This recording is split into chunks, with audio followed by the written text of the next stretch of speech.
Okay, once we have all the joints placed here, we have the collar and whatnot, the various clips here, and then the zipper and the pouches. We can now start renaming. Or actually, let's save actually, if you haven't already. We'll just, as you see, I haven't. So we'll call this, we'll call it dynamic joints. Setup. Yeah, there we go. But we'll distinguish these joints as dynamic joints and not naming hierarchy. So we'll just call this dynamic zipper R, master, or we'll just call it base. We can call this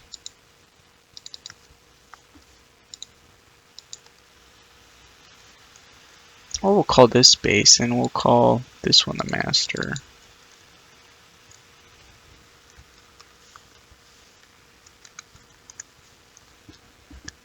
And this is the right side, so we're distinguishing that with the.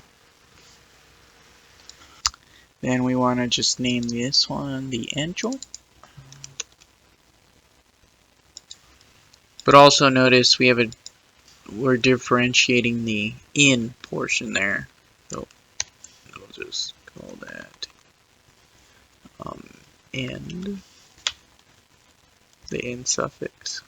We could probably have it caps lock there just to distinguish it.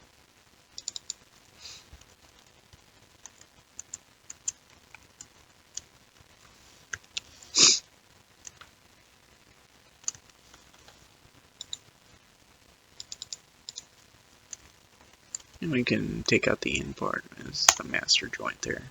This will be the out. This will. And that's the base. And this is the end version of it. And we could just copy and paste that. Is that like that? And then I will just transition to the more complex joints where naming them will be kind of tricky. We'll start off with the collar here, or I mean the armband. The master.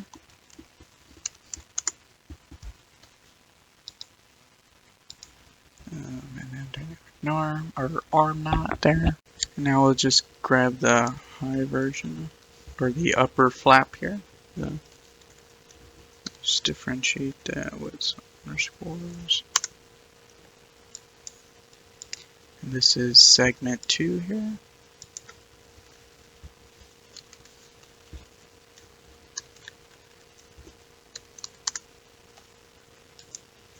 And this is the end version.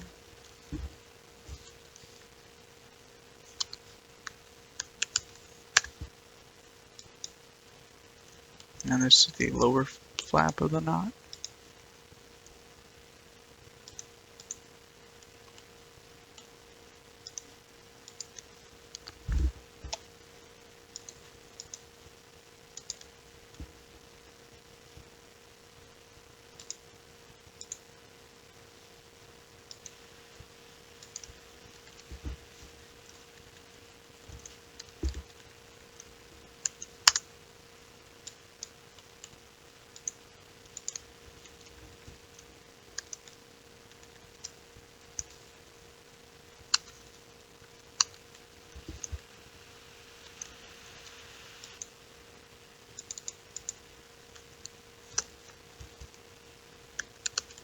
And that's the end joint.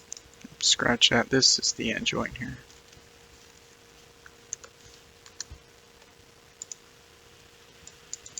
We'll fix that. This is the mid joint here. Now we can transition to the collar. Same process. The master is the kind of like base joint that kind of starts the hierarchy here.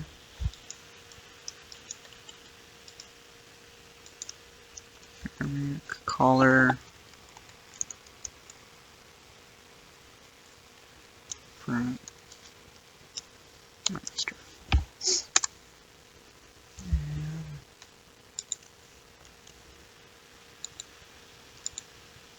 Oops, I just want to segment 1. This is segment 2 there. This is the end joint.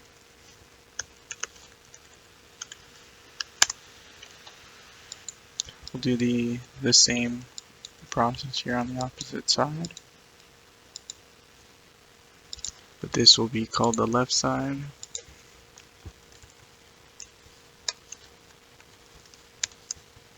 It's a front left collar joint here.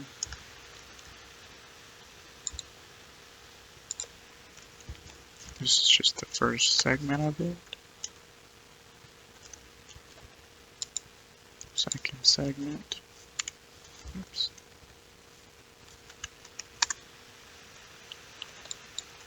And this is the end joint for it.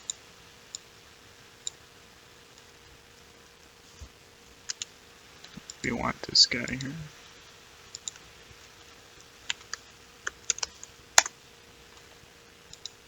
Now for the other segments here, same process. I'll just do one of them. You kind of get the pattern here for the collar. Dynamic right side collar joint here. Master, as it's the parenting joint of the hierarchy. This is just a mid joint, so it's just like a segment of the collar, so we'll do that. This is the end joint for it. We'll do the same for the, let's grab that joint. This is sort of the back right collar joint here. That's the master, as it's the back side there. And then the first segment of it.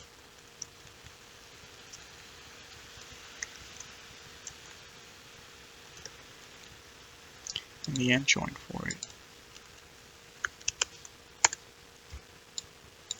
And this is just the center back. This is just the center back. So just call it back. There's no right prefix tied to it since it's the center.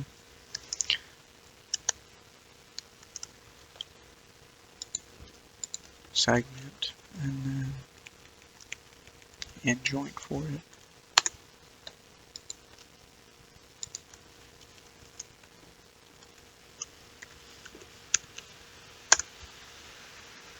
And I'll allow you to kind of name the rest. They all have that dynamic prefix, and then I'll pause so you can kind of see the naming conventions and the outliner here before we start parenting and assigning attributes. Quick side note, I did pull these zipper joints out as I found with testing it. These kind of articulate better when you have them pointing outward, and before we skin these to the zipper geometry. Okay, now that we've named all of them, we can save the scene here. Just save the joints as dynamic joints name.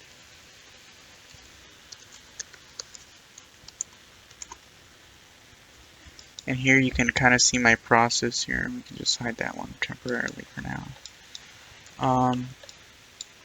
As you can see, we have the collar portion zipper. Right here, we have a master or base joint there, and then an end joint. Same goes for the side zipper here. That's more aligned with the chest there. It's master and end joint. Master and end joint for the back pouch. Shotgun shells. Master and end joint. Master and end joint for the pouches here, you can see. I just kept them consistent with the geometry, so 01, 01 there, and then master and end joint for it.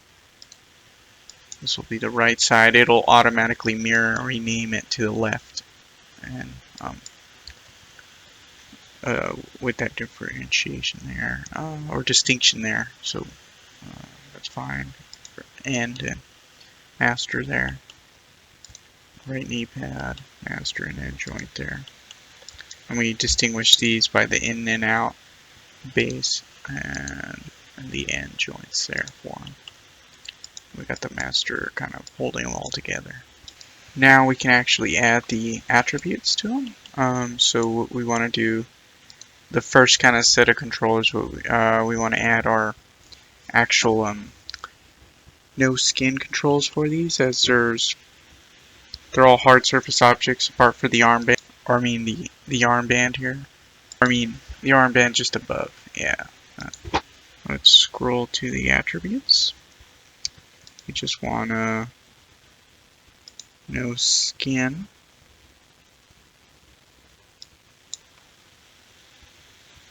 You might as well add them to all of them here, just in case. Usually it applies from the base, and then it just follows and does the same for the children joints, but just for good measure, we'll just add them to all. And that basically just prevents the skinning from applying to these joints when it does the skin does initial skin bind. So now that attribute's flagged on.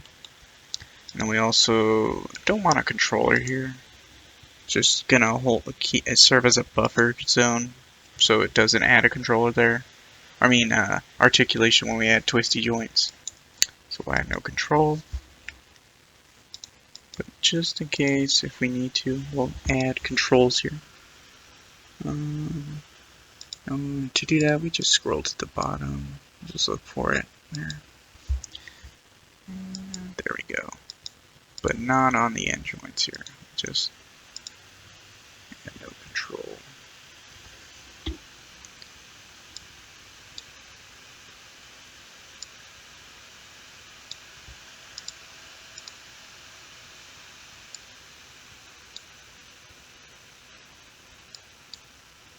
There we go. Let's just add those. And I just added them both there. And you can see control, no skin. And then what we want it to mirror, so we're not going to add the no mirror attribute. We'll do the same here, just add no skin. And then we're not really flagging anything. We want just a controller. It'll automatically assign just to that one. That one's just the end joint there. And we'll do it to this side as well. No skin.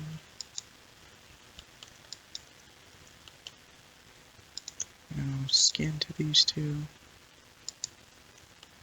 And no skin to this guy here. No skin to these three.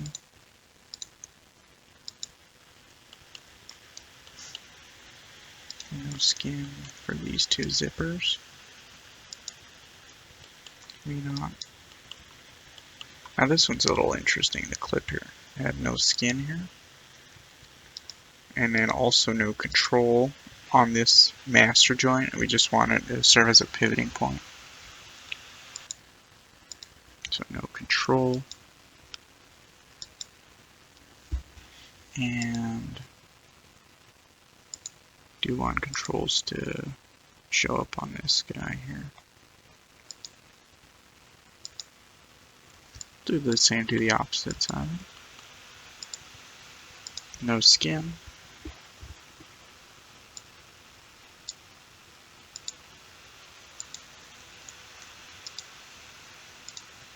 And no control. And no. We actually want a control on this one.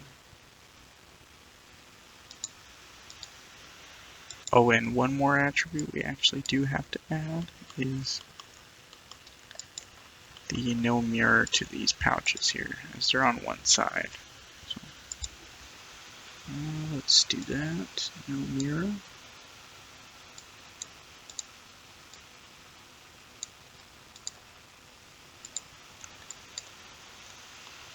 Do the same for these shotgun shells. We just want them on the one side here, on the right side. So and as well as this back pouch. And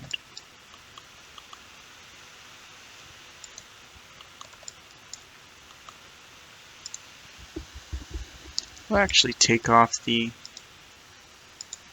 no control here. We can remove that. Oops. We gotta. The way you remove them is you just match the name of what you added, and then you just remove it the same way. Do the same here. Oh, it doesn't. We gotta select the joint there. No control. We don't want to add it, we want to remove it. There we go. Okay. And we'll do the same for the armband. So let that no mirror, but this we do want it to scan, so we'll just leave it as is. It'll just apply with the rest of the weight mapping. And for these collar joints, these are a little unique as we want them to skin since they're soft clothing. We'll just leave the no skin attribute off, but we do not want these to mirror. So as these are unique sides, a set has no flap, that one does, or a tab that kind of snap the collar together. So just add that no mirror, and we'll add it to the opposite side here too. And also want, and we'll avoid these two. We want these to mirror, but the center one here does not need to since it's in the center, so no mirror. And that's right there. I'll just save this as joint setup attributes added.